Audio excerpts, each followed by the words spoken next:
Welcome to the Tech Egg. Don't get scrambled. Enjoy the video. In this video, I will show you how to make stew spices. Crafting your own spice blends for stew is incredibly rewarding and allows for personalized flavors. We'll explore the essential ingredients and techniques to elevate your cooking.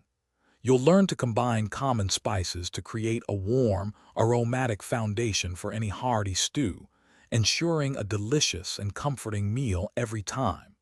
This guide will help you achieve perfect balance. Let's dive into the core ingredients. For a balanced blend, consider using 2 parts paprika, 1 part cumin, and 1 part dried thyme. These 3 spices form a fantastic base. Don't forget the foundational elements: a generous half part of freshly ground black pepper and a full part of fine sea salt. These ratios provide a robust and aromatic starting point for your delicious stew. Now, let's talk about preparation and preservation. For maximum flavor, lightly toast whole spices in a dry pan for about 30 seconds before grinding them.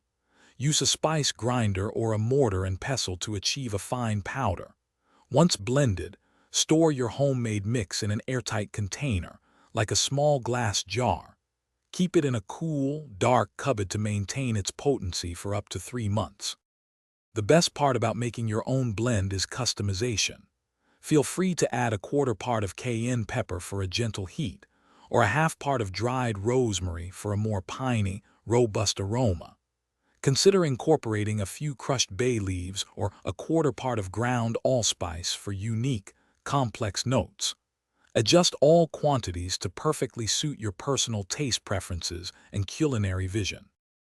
Thanks for watching. Consider subscribing if I helped unscramble your problems.